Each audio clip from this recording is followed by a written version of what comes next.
Setelah ratusan tahun berlalu, mereka terbangun dan mengira bahwa mereka hanya tidur sebentar saja.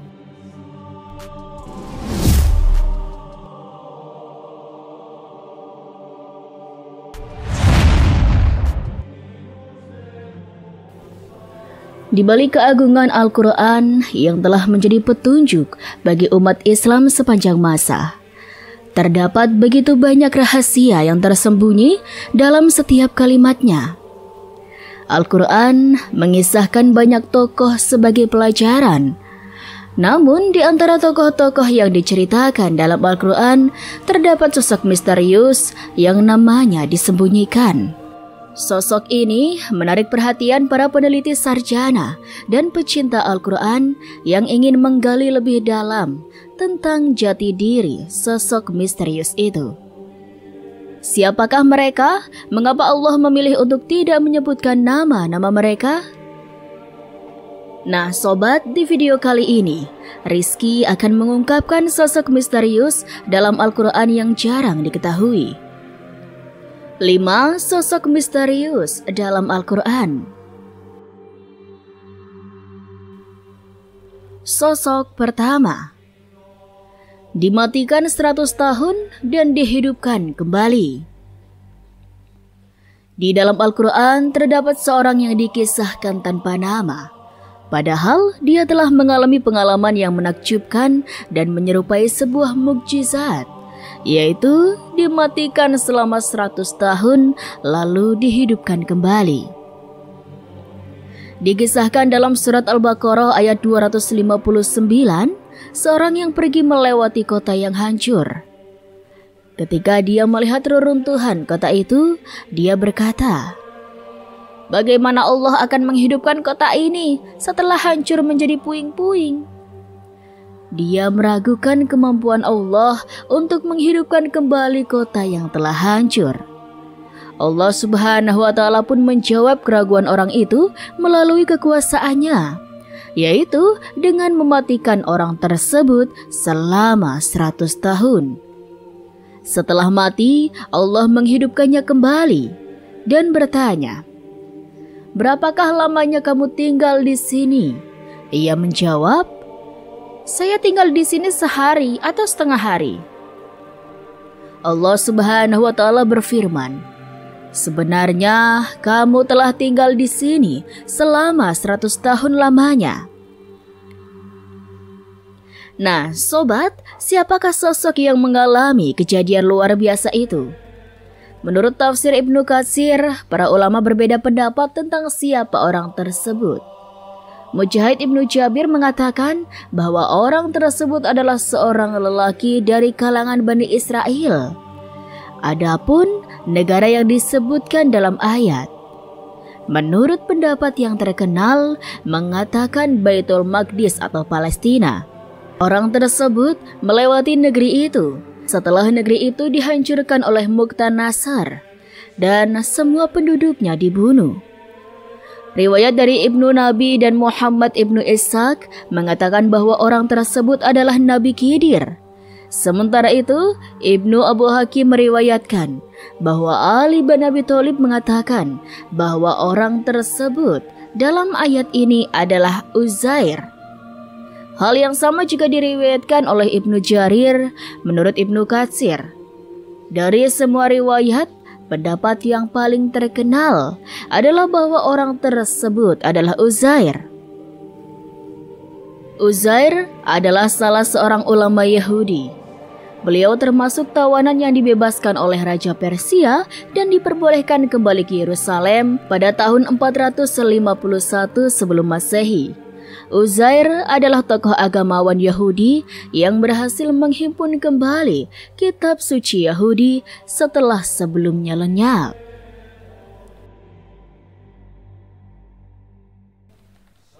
Sosok kedua, pemindah singgasana Ratu Balqis.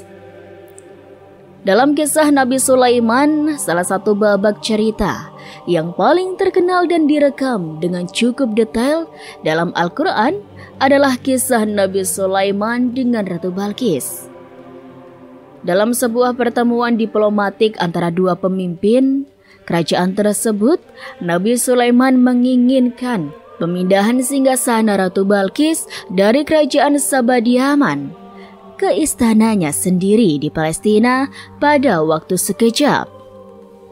Menanggapi hal ini, salah seorang pengikut Nabi Sulaiman dari kalangan jin menyatakan kesanggupannya dengan jaminan bahwa singgasana tersebut akan dipindahkan sebelum Nabi Sulaiman berdiri dari tempat duduknya. Meskipun Nabi Sulaiman tampaknya belum merasa puas dengan tawaran jin ifrit tersebut, kemudian seseorang yang memiliki ilmu dari Alkitab memberikan jawaban yang sangat luar biasa. Dia berkata, "Aku akan membawa singgasana itu kepadamu sebelum matamu berkedip." Maka ketika Nabi Sulaiman melihat singgasana tersebut terletak di hadapannya, beliau berkata, "Ini termasuk karunia Tuhanku untuk mencoba aku. Apakah aku bersyukur atau mengingkari?" Quran Surat An-Nahl ayat 40. Allah Subhanahu wa Ta'ala dalam Al-Quran tidak mengungkapkan identitas orang yang membawa singgasana tersebut. Al-Quran hanya menekankan bahwa orang tersebut memiliki ilmu dari Alkitab. Tafsir Jalalain ketika menjelaskan ayat ini menyebutkan bahwa sosok misterius itu bernama Asif Ibnu Barkiyah. Dia terkenal sangat jujur dan memiliki pengetahuan tentang asma Allah yang agung, yaitu suatu asma yang jika doa dinaikkan dengan menggunakan asma tersebut, pasti doa tersebut akan dikabulkan. Sosok ketiga, pemuda di dalam gua. Kisah ini diceritakan dalam hampir semua agama Samawi. Namun menariknya, tidak ada yang dapat memastikan siapa sebenarnya mereka yang disebut sebagai Ashabul Kahfi.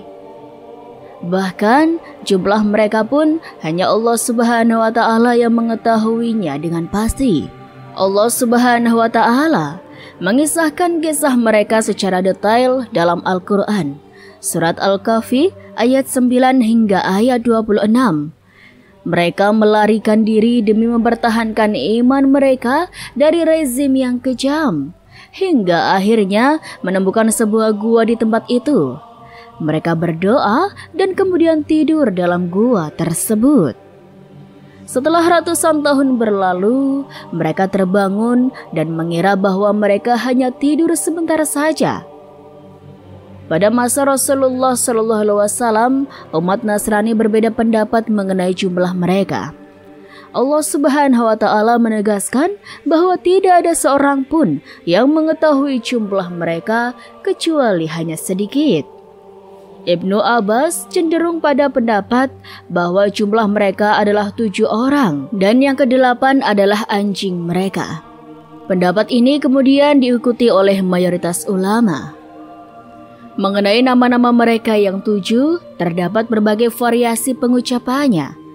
Menurut Ibnu Hajar, tidak ada yang dapat dijadikan rujukan karena nama-nama tersebut bukan dalam bahasa Arab. Dalam tafsir Ibnu Katsir disebutkan nama-nama mereka sebagai berikut: Matsalmina, Tamlika, Martunus, Birunus, Domenus, Yadbunus, Valiastatyunus, dan nama anjing mereka adalah Hamran atau Kitmir. Namun, kebenaran mengenai nama-nama tersebut masih diragukan. Hanya Allah yang lebih mengetahui kapan mereka hidup. Para pemuda itu hidup pada saat rezim yang sangat keras dalam menentang agama-agama Samawi. Penindasan yang dilakukan oleh penguasa pada zaman itu diperkirakan terjadi pada masa Kekaisaran Romawi. Tepatnya ketika Kaisar naik tahta sekitar tahun 98 hingga 117. Pendapat lain mengatakan bahwa raja penindas tersebut adalah Kaisar Adrianus yang berkuasa setelah Kaisar Trajan. Lalu, di manakah letak Gua Al-Kahfi? Ada 5 tempat yang diduga sebagai tempat gunung Ashabul Kahfi. Pertama, di sebuah kota tua di Turki, Kedua, Gua di Kasium, dekat kota As-Salihian di Damaskus. Ketiga, Gua Al-Batra di Palestina. Keempat, gua di salah satu wilayah di Afrika. Kelima, Gua Rajib yang berlokasi sekitar 8 km dari kota Amman di Yordania. Letak dan nama-nama penghuni gua tersebut tidak sepenting mengetahui serta menarik pelajaran dari peristiwa ini. Dari peristiwa itu, kita dapat mengambil pelajaran yang berharga, antara lain tentang betapa kuasa Allah terhadap hamba-hambanya. Sosok keempat, lelaki pemberani di surat Yasin. Dalam Al-Quran di surat Yasin ayat ke-20, Allah Subhanahu wa Ta'ala menyebutkan seseorang untuk menyeru kaumnya untuk mengikuti para utusan Allah. Namun, nama maupun identitas sang penyeru itu disamarkan.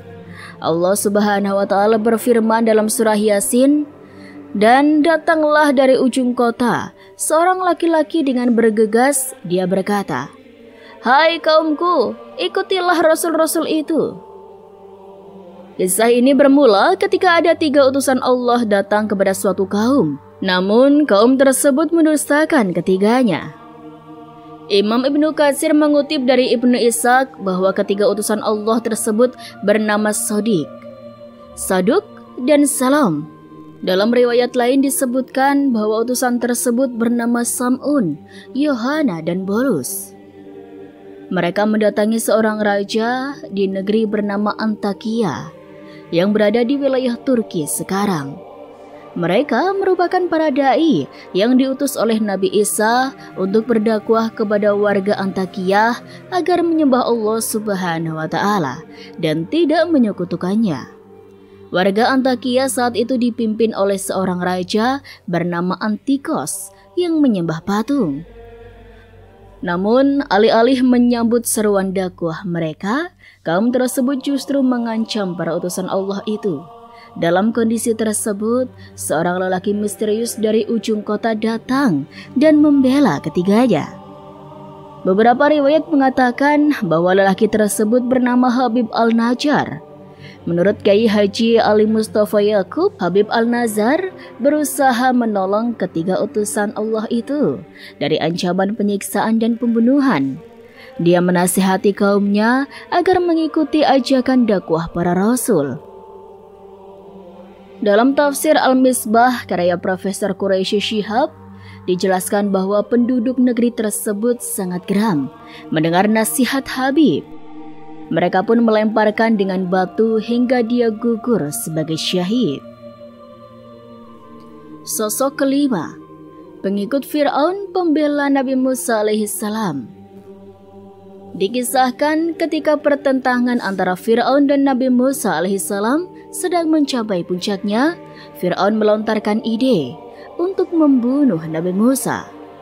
Fir'aun berkata kepada pembesar-pembesarnya, "Biarkanlah aku membunuhnya." Di tengah rencana jahat tersebut, muncullah sosok di antara pengikut-pengikut Fir'aun yang selama ini menyembunyikan imannya.